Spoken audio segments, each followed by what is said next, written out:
الرجيم بسم الله الرحمن الرحيم والسابقون الأولون من المهاجرين والأنصار رضي الله عنهم ورضوا عنه قال النبي صلى الله عليه وسلم اللهم اجعله هاديا مهديا أو كما قال عليه الصلاة والسلام۔ محترم سامعین، محترم ناظرین، آج کی اس مجلس میں ہم حدیث عمار کے حوالے سے کچھ مختصر تحقیق آپ کے سامنے عرض کریں گے۔ حدیث عمار جو کہ ایک متنازع چیز بن چکی ہے اور اس پر غیروں کی طرف سے کچھ اشکالات اور الزامات بھی لگائے جاتے ہیں۔ امیر معاویہ رضی اللہ تعالیٰ عنہ ان پر خصوصاً اعتراضات اس حوالے سے کیے جاتے ہیں۔ اس حدیث کے حوالے سے بھی کچھ اور بھی اعتراضات ہیں۔ تو آج جس حدیث کو ہم واضح کرنے کے لیے یہاں بیٹھے ہیں اس حدیث کو حدیث عمار کہتے ہیں۔ حدیث عمار یہ مختلف کتابوں میں موجود ہے۔ یہ حدیث جس میں سب سے سر فہرست جو ہے وہ صحیح بخاری ہے۔ بخاری کی حدیث یہ اول جلد میں دونوں حدیثیں یہ 2 دفعہ آئی ہے۔ یہ جو صحیح بخاری کی حدیث ہے جلد اول میں چونکہ یہ 2 دفعہ آ چکی ہے، اس حدیث کے ابتدا میں امام بخاری رحمہ اللہ نے یہ حدیث 2 جگہ ذکر کی ہے۔ ایک کتاب الصلاۃ میں ذکر کی ہے، باب التعاون علی المسجد، وہاں ذکر کی ہے، اور دوسری یہ حدیث انہوں نے ذکر کی ہے کتاب الجہاد میں۔ اب پہلی جو کتاب الصلاۃ ہے اس میں جہاں یہ حدیث انہوں نے امام بخاری رحمہ اللہ نے ذکر کی ہے تو اس وقت وہاں انہوں نے باب باندھا ہے، باب التعاون علی المسجد فی المسجد یا علی المسجد، اس طرح کا باب باندھ کر انہوں نے اس حدیث کو مکمل جو ہے وہ نقل کیا ہے۔ اسی طرح سے یہ حدیث جب انہوں نے کتاب الجہاد میں ذکر کی تو وہاں پر تقریباً غزوہ احزاب کا تذکرہ تھا، اور آپ صلی اللہ علیہ وسلم باب انہوں نے یہ باندھا ہے، باب مسح الغبار عن الرأس یا من الرأس۔ آپ صلی اللہ علیہ وسلم نے صحابی کے سر سے غبار جھاڑتے ہوئے کچھ جملے ارشاد فرمائے تھے، وہ جملے جو کہ متنازع بن چکے ہیں۔ اب اس حدیث کی حقیقت کیا ہے، مختصر طور پر میں آپ کے سامنے اس حدیث کا جو پس منظر ہے پہلے وہ آپ کے سامنے عرض کرتا ہوں، اس کے بعد انشاءاللہ العزیز اس حدیث کی کچھ تحقیق میں آپ کے سامنے عرض کروں گا۔ سب سے پہلے بات یہ ہے، یہ 2 شخص ہے، وہ 2 شخص آئے اور ابو سعید خدری رضی اللہ تعالیٰ عنہ ان کے ساتھ ان کی ملاقات ہوئی، اور یعنی کسی نے بھیجا کہ آپ یہ تحقیق یہ باتیں جا کر ابو سعید خدری رضی اللہ تعالیٰ عنہ سے پوچھو۔ یہ 2 شخص جاتے ہیں اور ابو سعید خدری رضی اللہ تعالیٰ عنہ سے سوال کرتے ہیں، ان سے پوچھتے ہیں کہ حضرت ہمیں نبی علیہ الصلوۃ والسلام کے دور کا ایک واقعہ سنائیں۔ تو ابو سعید خدری رضی اللہ تعالیٰ عنہ نے وہ پورا واقعہ مسجد نبی کی تعمیر کا نقل کیا، اور اس میں ساری جو تفصیلات ہیں وہ عرض کر دی، اور اس میں یہ الفاظ تھے۔ حدیث کا خلاصہ یہ ہے، انہوں نے کہا ہے کہ مسجد نبی کی تعمیر ہو رہی تھی، اور اس تعمیر کے دوران آپ علیہ الصلوۃ والسلام تشریف لائے، اور آپ نے دیکھا کہ صحابہ کرام یحمل لبنۃ لبنہ، آپ نے دیکھا کہ کچھ صحابہ جو ہے وہ ایک ایک اینٹ اٹھا کے لا رہے ہیں مسجد نبی کی تعمیر کے لیے، لیکن دوسری طرف جب آپ نے دیکھا تو حضرت عمار رضی اللہ تعالیٰ عنہ وہ ملے، اور آپ نے فرمایا اس حالت میں دیکھا کہ فرمایا کہ وہ لبنتین 2 اینٹیں اٹھا کے لا رہے تھے۔ آپ نے ان سے فرمایا کہ عمار آپ جو ہے وہ 2 اینٹیں کیوں اٹھا کے لا رہے ہو باقیوں کی طرح آپ؟ تو انہوں نے ایک لفظ کہا، وہ لفظ شاید بخاری میں نہیں ہے، دوسری کتابوں میں ہے کہ یا رسول اللہ میں زیادہ اجر لینا چاہتا ہوں۔ ایک حدیث میں تو مثال یہ الفاظ ہے، پھر کچھ حدیثیں ایسے بھی ہیں، مثلا ایک العقد الفرید، اس میں بھی یہ حدیث منقول ہے۔ وہاں پر جب یہ حدیث آئی ہے تو وہاں حضرت اس صحابی نے ایک واقعہ نقل کیا، عمار بن یاسر رضی اللہ تعالیٰ عنہ نے کہا یا رسول اللہ یہ صحابہ مجھ سے 2 اینٹیں اٹھوا رہے ہیں، اور اس طرح کر کے انہوں نے تو مجھے مار دیا۔ یہ اب عذرائے مذاق تھا۔ خیر اس صحابی نے کہا کہ یا رسول اللہ میں 2 اینٹیں اس لیے اٹھا کے لا رہا ہوں تاکہ مجھے زیادہ اجر ملے۔ اچھا، آپ صلی اللہ علیہ وسلم نے اس وقت ان کے سر پر ہاتھ پھیرا اور ان کے سر سے مٹی جھاڑتے ہوئے ایک جملہ ارشاد فرمایا، اور آپ نے فرمایا ویح عمار تقتلک الفئۃ الباغیہ، افسوس اے عمار کہ آپ کو قتل کرنے والی ایک باغی جماعت ہوگی۔ اور اس حدیث میں بخاری میں اگلے بھی الفاظ ہے، یہ میں آپ کو جو 2812 جس مشہور ہے نا 2812 نمبر حدیث ہے، جو کہ صحیح بخاری کی جلد اول کتاب الجہاد میں یہ حدیث ہے، اس میں یہ دو الفاظ ہیں۔ آپ صلی اللہ علیہ وسلم نے ایک جملہ یہ ارشاد فرمایا، وَيْحَ عَمَّارُ تَقْتُلُكَ الْفِئَةُ الْبَاغِيَةُ، اے عمار افسوس ہے کہ آپ کو ایک باغی گروہ قتل کرے گا۔ اور پھر آگے اگلا جملہ بھی آپ نے ارشاد فرمایا، اور آپ نے فرمایا کہ يَدْعُونَهُ إِلَى الْجَنَّةِ يَدْعُوهُمْ إِلَى الْجَنَّةِ، یا ایک روایت میں إِلَى اللَّهِ، کہ حضرت عمار ان کو اللہ اور جنت کی طرف بلا رہے ہوں گے، وَيَدْعُونَهُ إِلَى النَّارِ، اور یہ لوگ، وہ جو لوگ ہیں وہ ان کو جہنم کی طرف بلا رہے ہوں گے۔ تو یہ حدیث ہے۔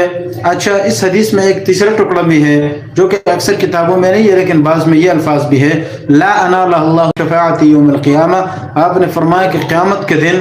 یہ لوگ میری شفاعت ان کو نصیب نہ ہو، یہ آپ نے بد دعا دی ہے۔ تو اس طرح یہ حدیث میں 4 طرح کے جملے آتے ہیں۔ اس حدیث میں جو کہ پہلا پس منظر ہے جو مسجد نبی کی تعمیر کا ہے، اس حوالے سے تو کوئی بحث نہیں ہے، اس لیے کوئی اختلافی مسئلہ ہی نہیں ہے۔ جبکہ اسی حدیث کے جو دوسرا ٹکڑا ہے، آپ نے فرمایا کہ اے عمار تجھے ایک باغی گروہ قتل کرے گا، اس حدیث پر سب سے پہلے اشکال غیر مقلدین کہہ رہا ہوں سوری مرزا کی طرف سے یہ اعتراض ہوتا ہے، خود شیعوں کی طرف سے بھی یہ اعتراض ہوتا ہے، اور سب سے بنیادی طور پر یہ اعتراض اٹھانے والا مودودی ہے، ابو الاعلیٰ مودودی۔ اس نے یہ اعتراض اپنی کتاب خلافت و ملوکیت میں اٹھایا، اور جی مسلم عقیل، جی بھائی السلام علیکم، یہ اعتراض انہوں نے اٹھایا، اور یہ اعتراض اٹھا کر انہوں نے حضرت امیر معاویہ رضی اللہ تعالیٰ عنہ پر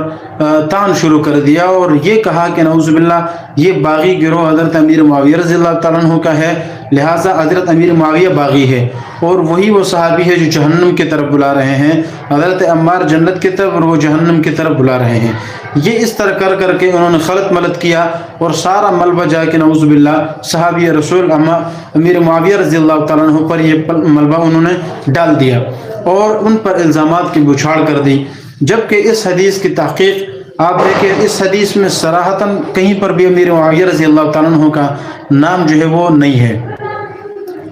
جی، امیر معاویہ رضی اللہ تعالیٰ عنہ کا نام اس حدیث میں نہیں ہے، یعنی کہ ادھر ادھر قرائن جوڑ کر حضرت امیر معاویہ رضی اللہ تعالیٰ عنہ پر فٹ کرتے ہیں، جبکہ حقیقت کیا ہے اس حدیث کی، میں وہ آپ کو بتانے لگا ہوں۔ ایک تو اس حدیث کی یہ حقیقت کہ یہ حدیث واقعتاً مکمل طور پر ثابت بھی ہے یا نہیں ہے، یہ انشاءاللہ میں آگے آخر میں اس کا تذکرہ کروں گا۔ سب سے پہلے ہم بالفرض مان لیتے ہیں یہ حدیث ہر لحاظ سے ٹھیک ہے تو صحیح حدیث ہے، بخاری کی حدیث ہے، لیکن اگر ہم ادھر ادھر کے دوسرے تعویلات وغیرہ چھوڑ کر سیدھا مان لیتے ہیں کہ یہ حدیث بعینہ انہی الفاظ میں ہر لحاظ سے صحیح طرح سے موجود ہے، تو پھر اس میں باغی گروہ کس کو کہا گیا ہے، اور باغی گروہ سے کون مراد ہے، کہ حضرت امیر معاویہ رضی اللہ تعالیٰ عنہ یہ باغی بنتے ہیں یا نہیں بنتے ہیں؟ تو میں آپ کو ایک ابتداءً ایک چیز لے کر چلتا ہوں تاکہ وہ بات آپ کے سامنے واضح ہو۔ باغی کون تھے؟ یہ صحیح مسلم کے جو شارح ہیں امام نووی رحمہ اللہ، انہوں نے بھی، اور خود جو ہے وہ ابن کثیر رحمہ اللہ، انہوں نے بھی اپنے جو کتاب ہے اس میں صاف طور پر لکھا ہے کہ حضرت عثمان رضی اللہ تعالیٰ عنہ کے دور میں کچھ لوگ ایسے آئے ہیں جنہوں نے بغاوت شروع کی ہے، اور وہ اصل بنیادی طور پر باغی لوگ وہ تھے۔ تو جو باغی تھے وہ حضرت ابوبکر کے دور میں نہیں تھے، حضرت عمر کے دور میں نہیں تھے رضی اللہ تعالیٰ عنہما، حضرت عثمان کا دور آیا تو اس وقت یہ فتنہ خوارج جو ہے وہ پیدا ہوا، اور اس کی پیشن گوئی نبی صلی اللہ علیہ وسلم نے پہلے سے کر دی تھی۔ آپ نے فرمایا تھا کہ اے عثمان، اللہ آپ کو خلافت کی قمیص پہنائے گا، اور کچھ منافق لوگ آئیں گے جو آپ کو کہیں گے کہ یہ خلافت کی قمیص اتار دو، لیکن خبردار آپ نے یہ نہیں اتارنا۔ یہ اشارت تھا، اور مختلف احادیث میں حضرت عثمان کے فضائل آپ پڑھیں گے تو آپ کو اندازہ ہو جائے گا کہ حضرت عثمان کو کس طرح دردناک انداز سے شہید کیا گیا،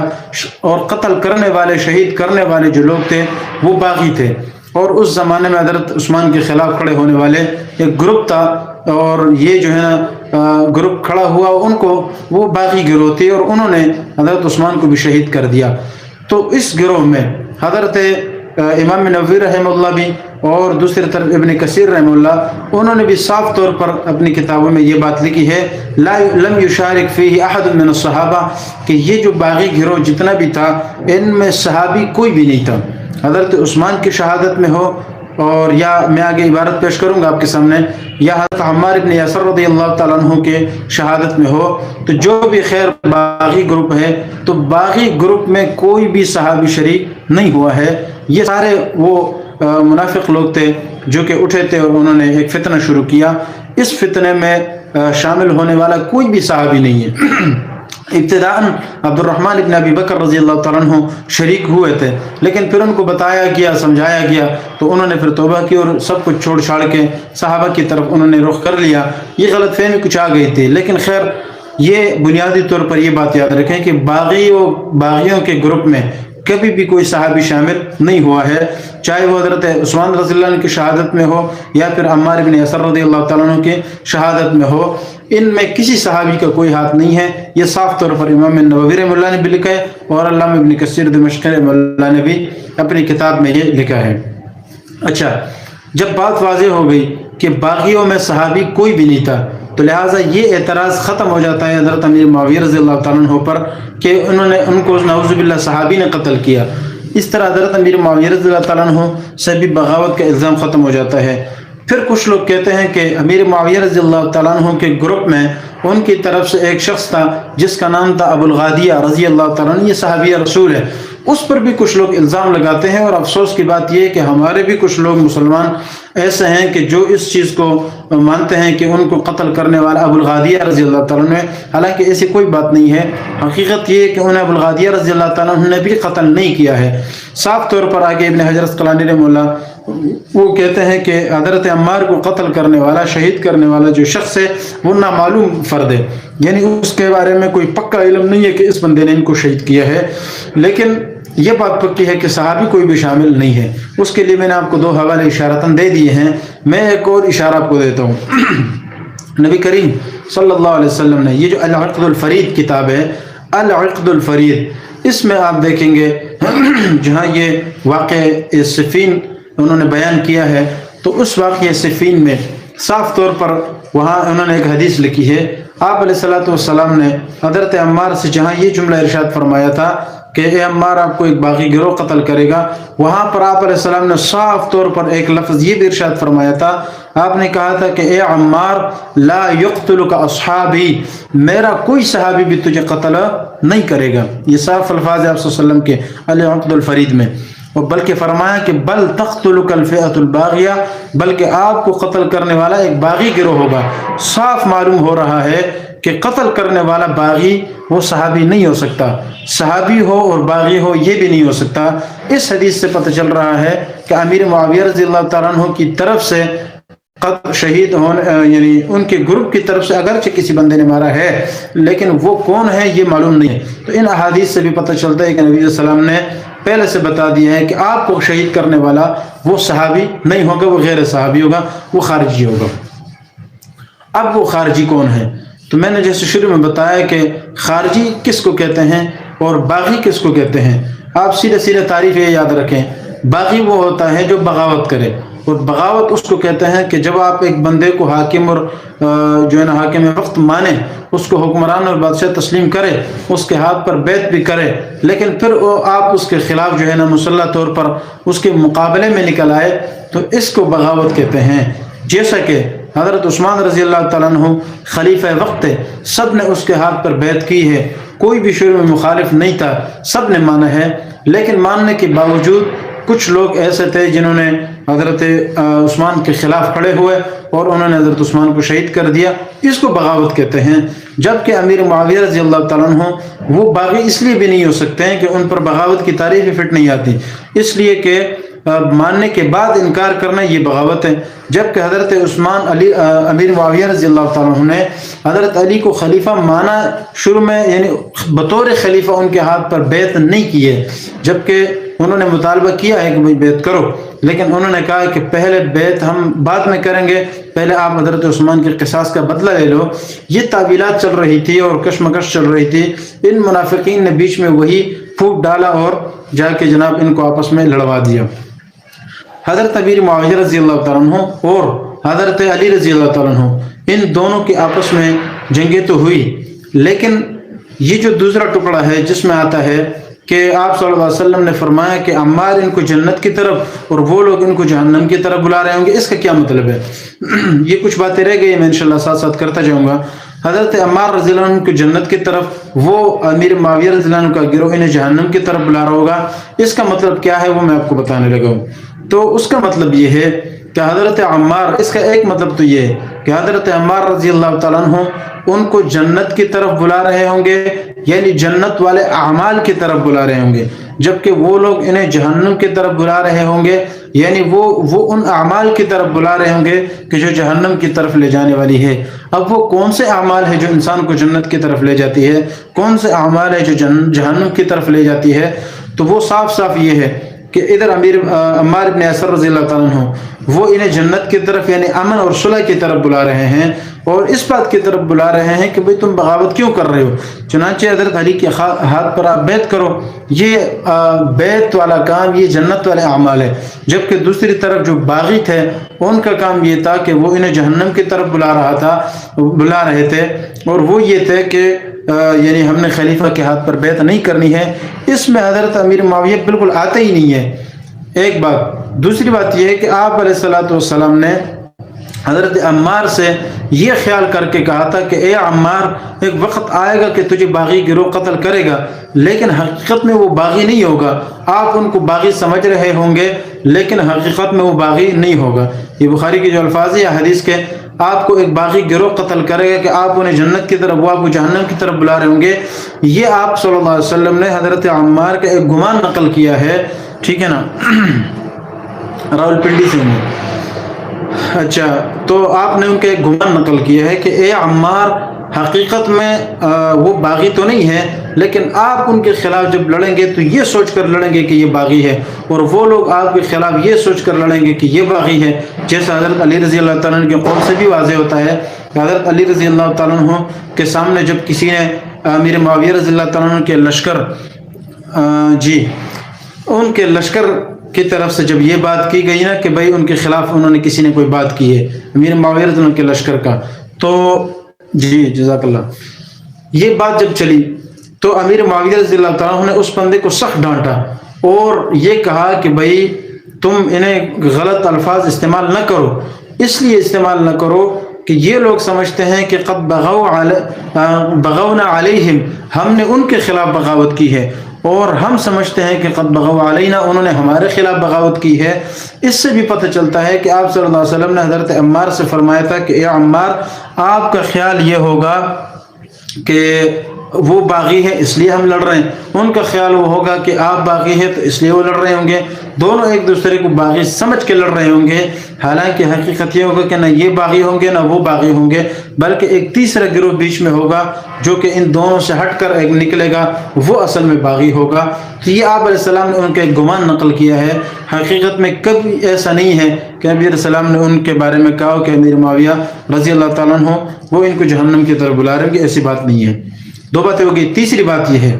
کہ یہ جو جملہ ہے آپ علیہ السلام نے فرمایا کہ یہ انہیں جنت کی طرف اور وہ انہیں جہنم کی طرف بلا رہا ہوگا، اس کا ایک مطلب تو یہ کہ جنت سے مراد امن ہے، کہ حضرت یہ عمار بن یاسر رضی اللہ تعالیٰ عنہ انہیں امن کی طرف بلا رہے ہیں کہ بھئی یہ صلح کرو، امن کرو، آؤ خلیفہ کے ہاتھ پر بیعت کرو، جبکہ وہ لوگ انہیں جہنم کی طرف، یعنی جہنم سے مراد جنگ ہے اور شر ہے، اس کی طرف بلا رہے ہوں گے۔ تو مراد یہ ہے کہ وہ جنگ کرنا چاہتے ہوں گے اور عمار چاہتے ہوں گے کہ جنگ نہ ہو، یہ مطلب ہے۔ میں ایک چوتھا مطلب جو ہے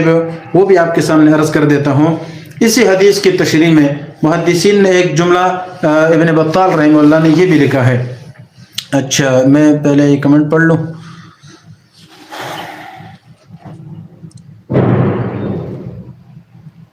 اللہ تعالیٰ آپ کے ہر مراد کو پوری کرے اور خیر و عافیت والا معاملہ فرمائے۔ اچھا بھائی، میں بات کر رہا تھا کہ آپ علیہ الصلوۃ والسلام نے ایک جملہ اور بھی ارشاد فرمایا، یعنی اس جملے سے کیا مطلب ہے؟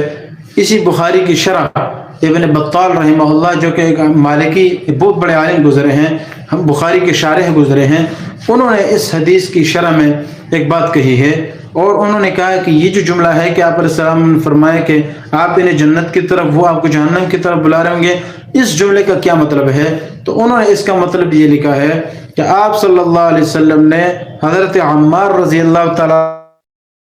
یہ جملہ ارشاد فرمایا کہ اے عمار، آپ کو ایک باغی گروہ قتل تو کرے گا، لیکن یہ جو اگلا جملہ ہے اس حوالے سے نبی علیہ السلام نے کیا ارشاد فرمایا ہے کہ آپ انہیں جنت کی طرف، وہ آپ کو جہنم کی طرف بلا رہے ہوں گے۔ یہ اس وقت کا واقعہ نہیں ہوگا کہ جب آپ کو وہ قتل کرنے کے لیے آئیں گے، یہ اس زمانے کی بات نہیں ہوگی، بلکہ یہ آپ علیہ السلام نے حضرت عمار کو دیکھ کر پچھلے زمانے کی حالت اس کو وہ ذکر کر کے ان کا ایک وہ واقعہ نقل کیا ہے کہ عمار تجھے ایک باغی گروہ قتل کرے گا، اور اب تیری حالت یہ کہ تو دو اینٹیں لا کر مسجد نبوی کی تعمیر کے لیے لا رہا ہے، یہ کام تو کر رہا ہے، جبکہ تیری حالت اس زمانے میں اسلام کی ابتدا میں یہ تھی کہ مشرکین تمہیں جہنم کی طرف بلا رہے تھے اور آپ انہیں جنت کی طرف بلا رہے تھے۔ یعنی یہ تو پچھلے واقعے کا ذکر ہے نا، یہ ابھی کے ساتھ اس کا کوئی تعلق نہیں، اسی طرح بعد میں آنے والے زمانے کے ساتھ اس کا کوئی تعلق نہیں ہے۔ تو سیدھی بات یہ ہے کہ آپ علیہ الصلوۃ والسلام نے کبھی بھی یہ الفاظ آنے والے زمانے کے لیے صحابہ کے حوالے سے عرض نہیں کیے۔ اب دیکھا نا، سوال بھی ذہن میں پیدا نہیں ہو سکتا کہ صحابی بھی نعوذ باللہ اس طرح کام کر سکتا ہے۔ یہ تو ایک رافضانہ سوچ ہے، یہ تو شیعوں کی ایک سوچ ہے کہ نعوذ باللہ صحابی، وہ تو صحابہ کو نہیں مانتے، تو اور مرزا جیسے ذہن کے لوگ وہ بھی سمجھتے کہ شاید صحابی کے زبان سے جو ہے اس طرح کے صحابی ایسا کام کر سکتا ہے، یہ قطعا نہیں ہو سکتا۔ یہ ایک غیروں کی سوچ ہے، اسلام کی سوچ نہیں ہے۔ اسلام تو صحابہ کے حوالے سے بہت محتاط ہے۔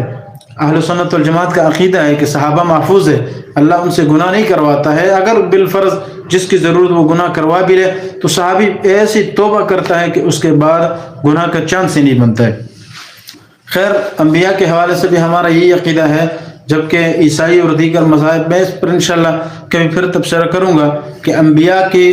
عزت اور احترام وہ کس مذہب میں زیادہ سچا ہے اور اچھا ہے۔ ہمارے مذہب میں، عیسائی مذہب میں، یہودی مذہب میں عیسائی انبیاء کے حوالے سے کیا تاثرات رکھتے ہیں، وہ انشاءاللہ میں پھر کبھی آپ کو حوالے کے ساتھ جو ہے وہ ذکر کروں گا، ابھی موقع نہیں ہے۔ خیر، میں بات کر رہا تھا کہ آپ علیہ الصلوۃ والسلام نے اس حدیث میں 2 جملے یہ ارشاد فرمائے ہیں۔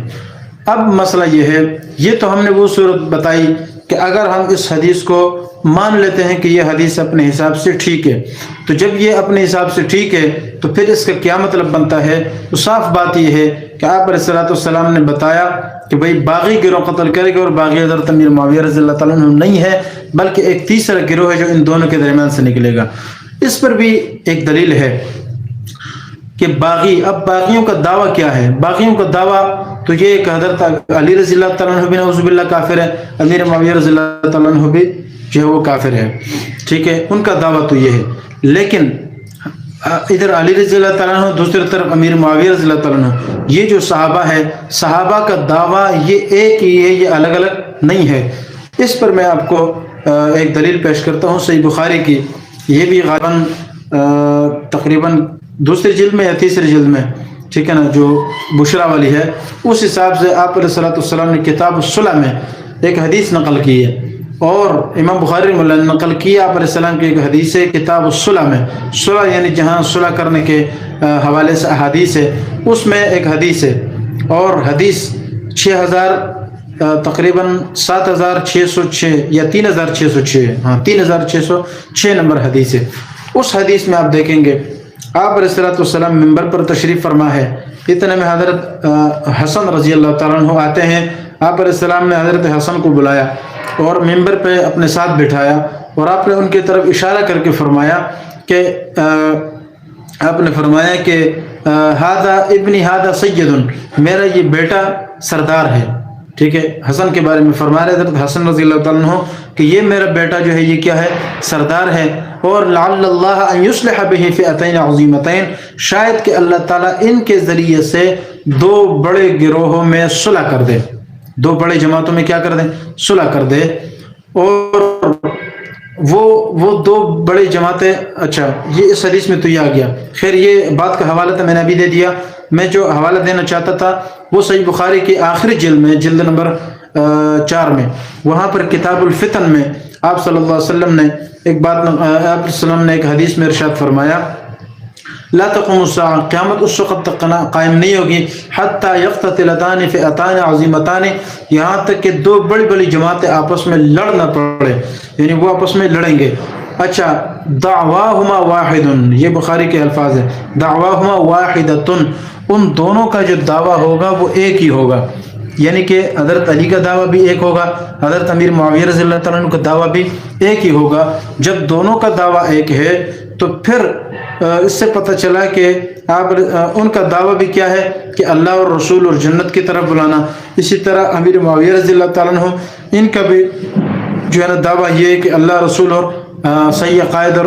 آخرت کی طرف جنت کی طرف بلانا۔ تو جب دونوں کے دعویٰ ایک ہے صحیح بخاری کی اس حدیث کے مطابق، تو پھر ہم کہہ سکتے ہیں نا کہ حضرت علی رضی اللہ تعالیٰ عنہ، حضرت عمار رضی اللہ تعالیٰ عنہ، یا دوسری طرف حضرت امیر معاویہ رضی اللہ تعالیٰ عنہ، حضرت ابو الغادیہ رضی اللہ تعالیٰ عنہ، مغیرہ بن شعبہ اور عمرو بن العاص رضی اللہ تعالیٰ عنہ، یہ سارے صحابہ چونکہ سب صحابہ ہے اس لیے ان کا ہو یا ان کا ہو دونوں کا دعویٰ ایک ہے۔ صحیح بخاری میں اللہ کے نبی صلی اللہ علیہ وسلم ارشاد فرما رہے ہیں دعواہما واحدہ، ان دونوں کا دعویٰ ایک ہی ہوگا۔ جب دونوں کا ایک ہی دعویٰ ہے تو پتہ چلا کہ یہ وہ لوگ نہیں ہے جو جہنم کی طرف بلا رہے ہیں، ان کے علاوہ ایک تیسری جماعت ہوگی جو جہنم کی طرف بلانے والے ہوگی، جس کو خوارج کہتے ہیں، جن کو باغی کہتے ہیں۔ وہ اصل میں باغی ہے، صحابہ باغی نہیں ہے۔ امیر معاویہ رضی اللہ تعالیٰ عنہ باغی نہیں ہے، حضرت ابو الغادیہ رضی اللہ تعالیٰ عنہ باغی نہیں ہے، اسی طرح حضرت مغیرہ بن شعبہ رضی اللہ تعالیٰ عنہ باغی نہیں ہے۔ یہ صحابہ باغی نہیں ہے۔ جو باغی ہے وہ کون ہے؟ وہ تیسرا ہے اور وہ خوارج ہے۔ وہ میں نے بتایا کہ ان کا دعویٰ یہ ہے کہ جو ہے نا حضرت علی رضی اللہ تعالیٰ عنہ بھی نعوذ باللہ کافر ہے، اور حضرت امیر معاویہ رضی اللہ عنہ بھی کافر ہے، بلکہ وہ تو سب صحابہ کو نعوذ باللہ کافر سمجھتے ہیں۔ ان کا دعویٰ الگ ہے، صحابہ کا دعویٰ ٹھیک ہے۔ اس لیے یہ حدیث بھی صحابہ کے خلاف نہیں ہوتی ہے، ان پر جو ہے نا خوارج پہ فٹ آتی ہے، حضرت امیر معاویہ پہ نہیں آتی ہے۔ اچھا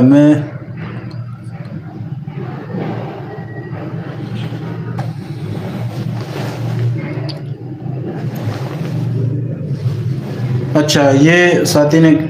کہا ہے کہ بھائی دکان میں کام نہیں ہے تو ان کے لیے دعا کرے، اللہ تعالیٰ آپ کے کام میں برکت ڈالے، اور جو ہے نا اگر حلال کام ہے تو اللہ تعالیٰ اس میں برکت ڈالے اور آپ کی روزی فراخ کر دے، ٹھیک ہے، اللہ تعالیٰ جو ہے نا آپ کی ضروریات کو پوری فرمائے۔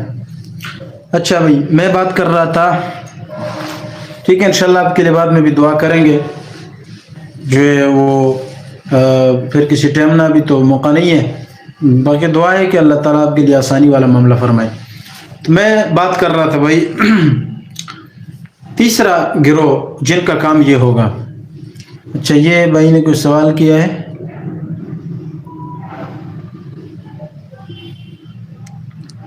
کیوں جی تکلیف ہو رہی ہے لگتا ہے آپ کو؟ اچھا ہاں ٹھیک ہے، اللہ تعالیٰ ٹائر کی دکان ہے، دعا ہے کہ اللہ تعالیٰ اس کام میں برکت عطا فرمائے اور آپ کے لیے اللہ تعالیٰ آسانی والا معاملہ فرمائے۔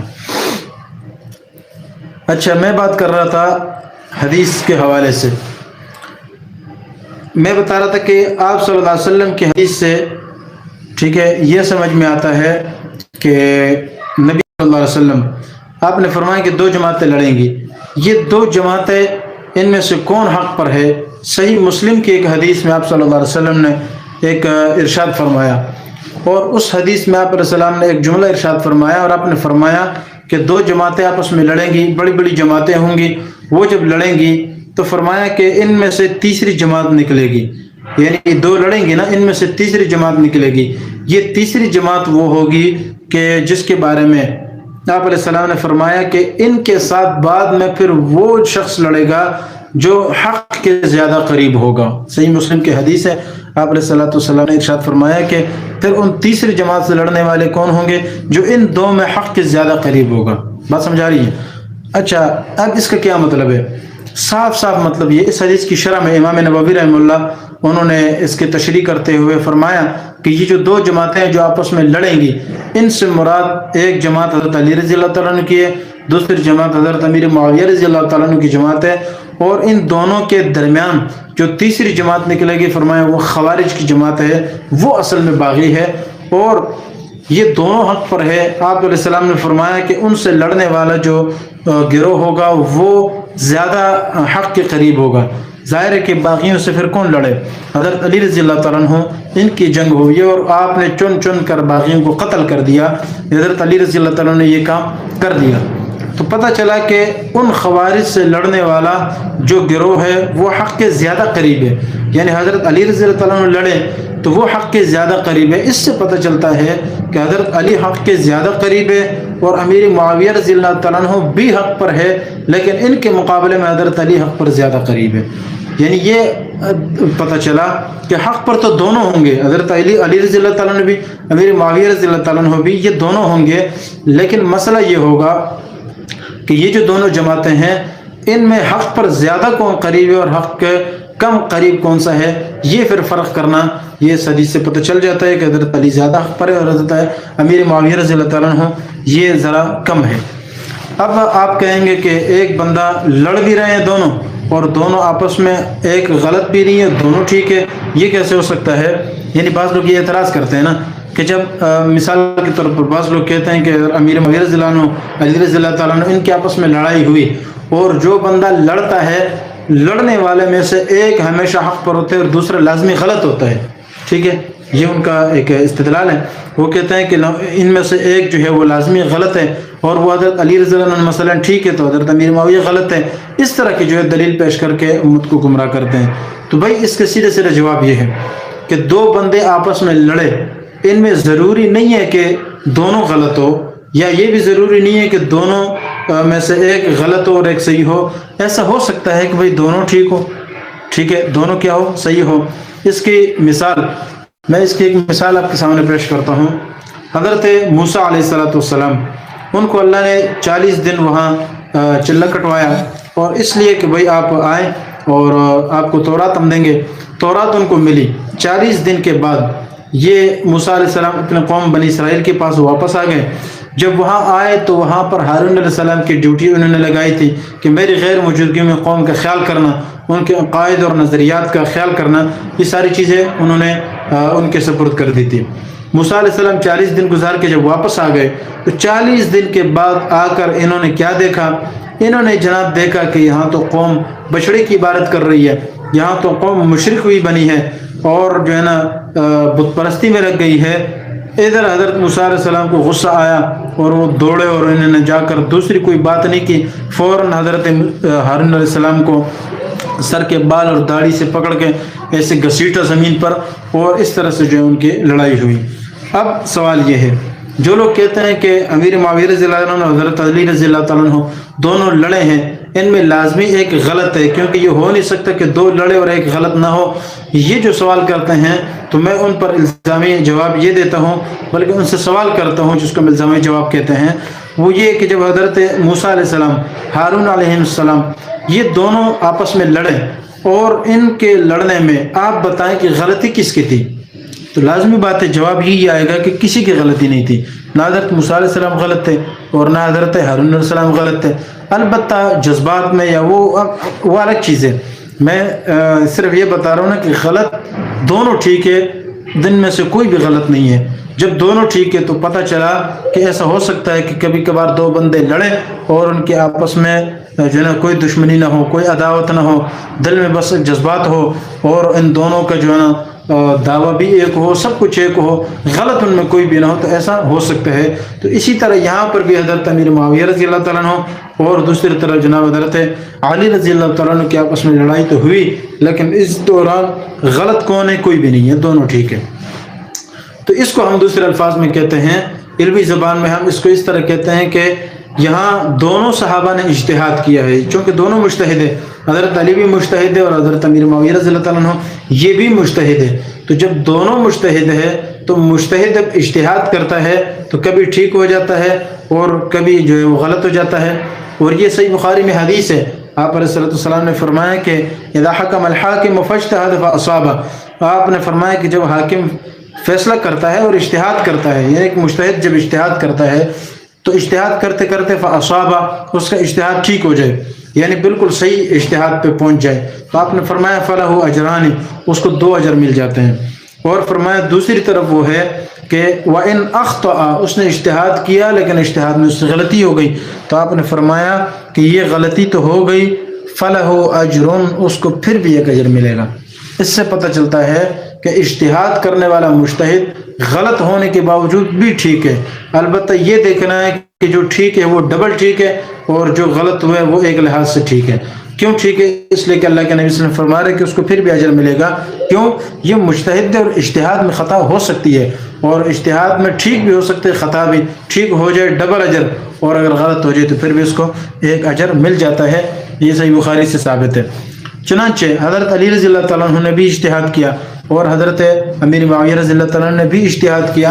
ہمارا اہل سنت والجماعت کا نظریہ یہ ہے کہ نہ حضرت علی غلط ہے نہ حضرت امیر معاویہ غلط ہے، دونوں ٹھیک ہے. البتہ چونکہ اجتہاد ہے، اجتہاد کی بنیاد پر یہ ہو سکتا ہے کہ ایک زیادہ صحیح اور ایک تھوڑا کم صحیح ہو. تو جیسے میں نے مسلم کی حدیث میں آپ کو بتایا کہ حق پر تو دونوں ہے، لیکن حق کے زیادہ قریب حضرت علی اور تھوڑا کم قریب حضرت امیر معاویہ ہے رضی اللہ تعالیٰ عنہ.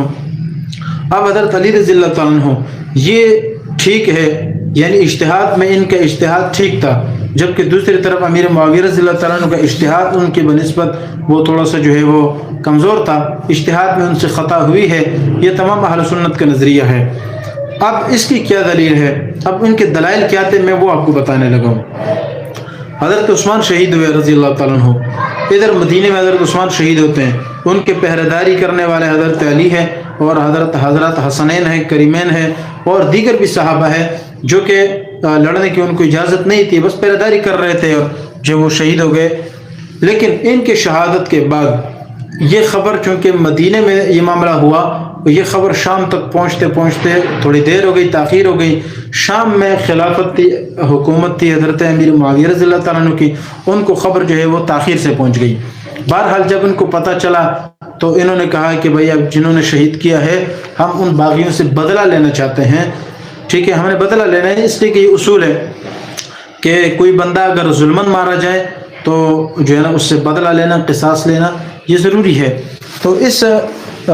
دلیل کی بنیاد پر امیر معاویہ رضی اللہ تعالیٰ عنہ نے کہا ہے کہ بھئی مدینے میں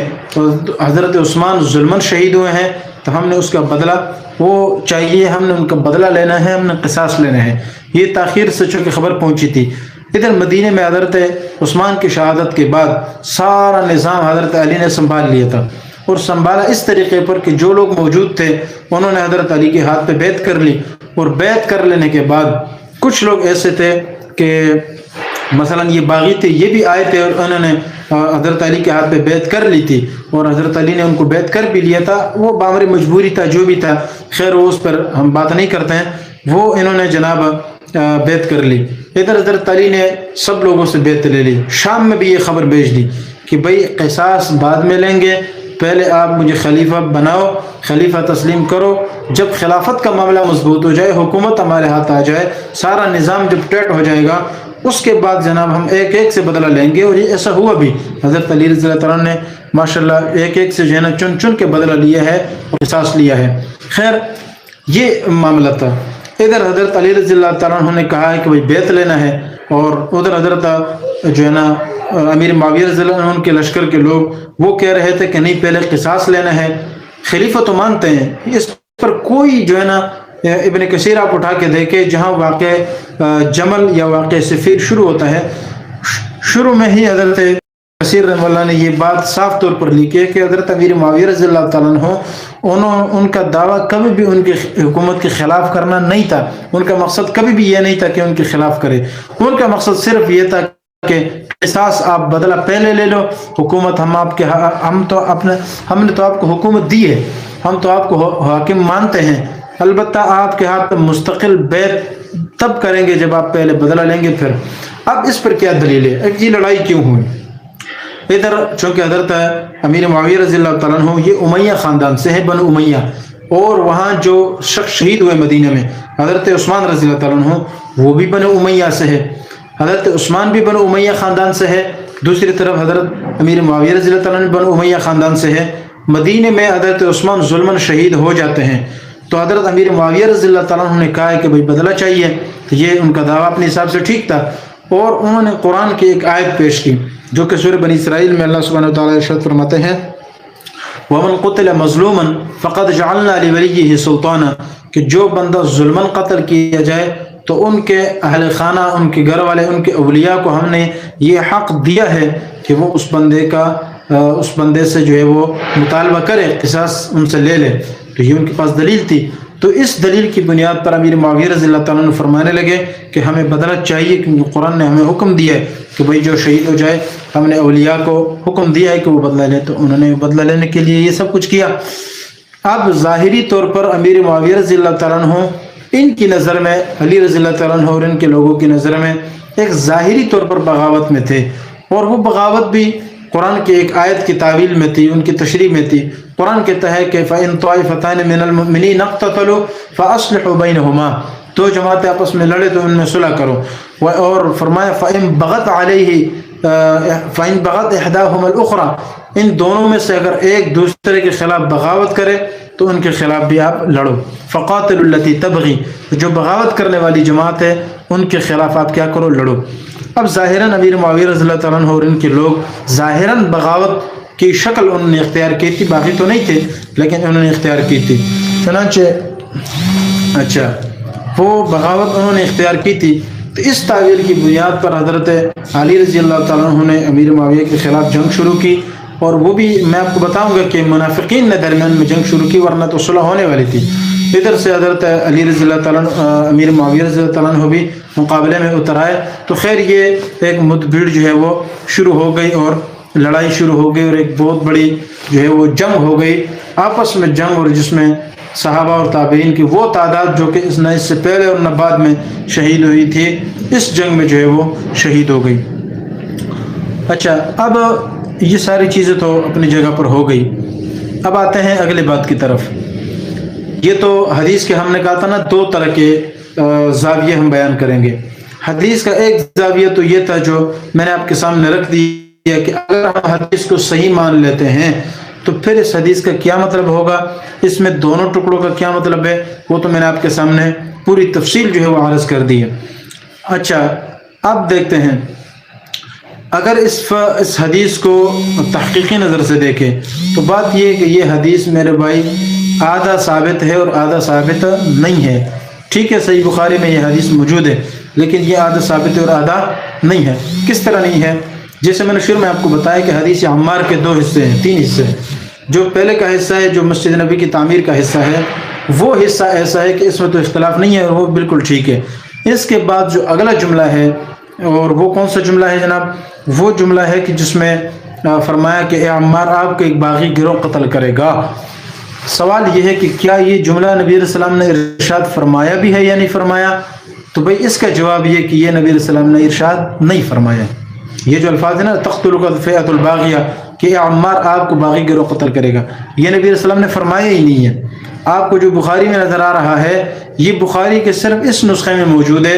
آپ بخاری کے دوسرے نسخے اٹھا کے دیکھیں، ان میں کہیں پر بھی آپ کو یہ لفظ نہیں ملے گا کہ آپ علیہ السلام نے فرمایا کہ آپ کو ایک باغی گروہ قتل کرے گا۔ خود اس حدیث کے جو بخاری کے جو پہلے شارح ہیں مضبوط قسم کے، جن کو ابن حجر عسقلانی رحمہ اللہ کہتے ہیں، ابن حجر عسقلانی رحمہ اللہ، انہوں نے اسی حدیث کی تشریح میں جلد اول میں جب یہ حدیث انہوں نے تفصیل کے ساتھ بیان کی، تو پھر انہوں نے کیا اس حدیث کی شرح میں انہوں نے ایک جملہ کہا ہے، اور انہوں نے یہ جملہ کہا ہے کہ اصل میں یہ جو جملہ ہے نا، یہ بخاری یا بلکہ یہ حدیث کا ٹکڑا ہے ہی نہیں۔ یہ امام بخاری نے اول میں لکھا تھا، اور اس لیے لکھا تھا کہ چونکہ صحابی سے ایک روایت اس طرح پہنچی ہے، جو ہے ترتیب کے ساتھ ایک روایت ہمیں پہنچی ہے، تو انہوں نے اس طرح سے لکھ دی۔ بعد میں انہوں نے تحقیق کی، تو تحقیق کر لینے کے بعد انہوں نے کہا ہے کہ یہ ابن حجر عسقلانی رحمہ اللہ فرما رہے ہیں کہ امام بخاری نے یہ ٹکڑا حدیث سے نکال دیا، ختم کر دیا۔ اور کیوں ختم کیا، اس کی وجہ بھی انہوں نے آگے لکھی ہے۔ اس کی وجہ انہوں نے صاف طور پر یہ لکھی ہے کہ امام بخاری کو پتہ چل گیا تھا کہ بھئی یہ حدیث کا ٹکڑا نہیں ہے۔ اور کیسے پتہ چلا؟ اس لیے کہ آگے انہوں نے صحابی کے حوالے سے لکھا ہے کہ اس لیے کہ اس حدیث کا راوی خود کون ہے؟ ابو سعید خدری رضی اللہ تعالیٰ عنہ، وہ اس حدیث کے راوی ہے۔ تو انہوں نے کہا ہے کہ اعترف انہ لم يسمع من النبی صلی اللہ علیہ وسلم، اس صحابی نے خود اعتراف کیا ہے، اقبال کیا ہے کہ بھئی یہ جملہ تو میں نے نبی علیہ السلام سے سنا ہی نہیں ہے۔ تو جب یہ بات صحیح ذریعے سے امام بخاری رحمہ اللہ تک پہنچ گئی کہ انہوں نے تو یہ جملہ صحابی نے کہا ہی نہیں، یہ تو بعد میں کسی نے ڈال دیا ہے، تو امام بخاری رحمہ اللہ نے خود بھی حدیث کے اس ٹکڑے کو نکال دیا تھا، اور نکال کے ختم کر دیا تھا، اور اذن کے علاوہ جو ٹکڑا ہے وہ جو ہے اس میں لکھ دیا ہے۔ یہ جو آگے جملہ ہے آپ ان کو جنت کی طرف وہ آپ کو جہنم کی طرف بلا رہے ہیں، اس میں بھی بعض مفسرین محدثین نے جو شارحین ہیں انہوں نے کہا کہ یہ جملہ بھی ثابتہ نہیں ہے. خیر وہ اس کی الگ تحقیق ہے، میں پہلے یہ بات مکمل کر دوں. یہ جو حدیث کا ٹکڑا ہے آپ علیہ الصلوۃ والسلام نے فرمایا کہ آپ کو ایک باغی گروہ قتل کرے گا، یہ حدیث کا ٹکڑا ہے ہی نہیں. میں نے جیسے شروع میں بتایا صحیح بخاری کا ایک یہ نسخہ جو کہ ہمارے پاکستان ہندوستان میں ادھر موجود ہے، عموماً چلتا ہے. اس کے علاوہ آپ کسی بھی نسخے کو اٹھا کر دیکھیں جو کہ پرانے نسخے ہیں، قلمی نسخے ہیں، جنہوں نے ہاتھ سے لکھے وہ نسخے ہیں، یہ سارے کے سارے نسخے جتنے بھی ہیں آپ اس میں دیکھیں، آپ کو اس حدیث کا یہ ٹکڑا آپ کو کہیں پر بھی نہیں ملے گا کہ حضرت عمار بن یاسر رضی اللہ تعالیٰ عنہ سے نبی علیہ السلام نے فرمایا ہو کہ آپ کو ایک باغی گروہ قتل کرے گا. یہ ٹکڑا ہے ہی نہیں. ایک بات. دوسری بات یہ ہے کہ یہ جو ٹکڑا ہے یہ حدیث میں پھر آیا کیوں ہے؟ اس کی دو وجہ میں آپ کو بتاتا ہوں. ایک وجہ تو یہ ہے کہ یہ جو ٹکڑا ہے یہ کیا کہتے ہیں امام بخاری رحمہ اللہ نے شروع میں لکھا تھا، پھر اس ٹکڑے کو بعد میں انہوں نے ختم کر دیا. اور یہ ختم کر تو دیا لیکن چونکہ وہ لکھا ہوا موجود تھا، جس طرح کہ ایک آدمی کو کہتا ہے نا کہ نظر ثانی کرنی. مثال میں نے یہ کتاب لکھی ہے، اب میں نے اس پر مزید بھی تحقیق کرنی ہے، لیکن شروع کے کچھ الفاظ لکھے ہوئے پڑے ہیں میرے پاس، بعد میں جا کے اس کی کانٹ چھانٹ نظر ثانی اور نظر ثالث یہ کر کے میں اس میں سے جو کمی بیشی ہے وہ ختم کرنی ہے. یا جس طرح عموماً یہاں ہمارے علاقوں میں یہ ہوتا ہے کہ کوئی مصنف اگر کتاب لکھتا ہے تو کسی بھی بڑے عالم کو وہ کتاب دکھا دیتا ہے کہ اس کتاب میں دیکھے کہ کوئی کمی بیشی ہے، کوئی غلطی ہے، یہ اس میں کیا کرنا ہے کیا نہیں کرنا ہے. مزید اگر کوئی بات ایسی ہے جو نکالنے کے قابل ہے تو اس کو نکال دیں، جو ڈالنے کے قابل ہے اس کو ڈال دیں. یعنی یہ کہ تحقیق کرنے کے لیے، نظر ثانی کرنے کے لیے کسی بھی بڑے عالم کے سامنے پیش کی جاتی ہے. وہ جب پوری تحقیق کر لیتا ہے، جب وہ کہتے ہیں کہ ٹھیک ہے تو اس کے شروع میں تقریض لکھ دیتا ہے اور اس میں بتا دیتا ہے کہ بھئی ماشاءاللہ یہ کتاب میں نے مکمل پڑھی ہے اور اس کتاب میں جو جو چیزیں ہیں وہ قابل اعتماد ہیں.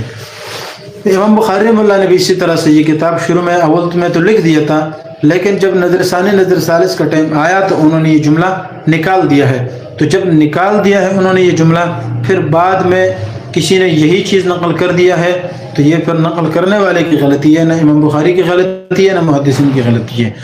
اس کی دلیل کیا ہے کہ دوسرے کسی کتاب میں بھی آپ کو یہ جملہ نہیں ملے گا. بڑے بڑے شارحین جتنے بھی ہیں ان سب نے کہا کہ یہ حدیث کا ٹکڑا نہیں ہے. یہ حدیث اصل میں یہ ٹکڑا ڈالا کس نے ہے؟ اس میں ایک بات یاد رکھیں، یہ حدیث کا ٹکڑا خود اس نے کس نے ابن حجر اسقلانی رحمہ اللہ نے، انہوں نے جہاں یہ حدیث یہ پوری تشریح جو ہے نا یہ حدیث عمار، یہ میں نے بتایا شروع میں میں نے بتا دیا تھا کہ یہ دو جگہ ہے بخاری میں. ایک کتاب الجہاد میں جس کو ہم 28-12-2812 اس حدیث کے تحت ایک یہ تشریح ہے، اور یہی حدیث اس کے شروع میں کتاب الصلاۃ میں باب التعاون علی المسجد اس حدیث میں امام بخاری رحمہ اللہ نے ذکر کی ہے. تو یہ جتنی بھی تشریح ہے یہ سب آپ کو دوسری حدیث کی تشریح میں نہیں ملیں گی، اول میں ہی امام ابن حجر اسقلانی رحمہ اللہ نے ذکر کر دی ہے. اور یہ اصول ہے کہ ہر محدث شروع میں تفصیلات ذکر کر دیتے، بعد میں اتنے نہیں کرتے ہیں.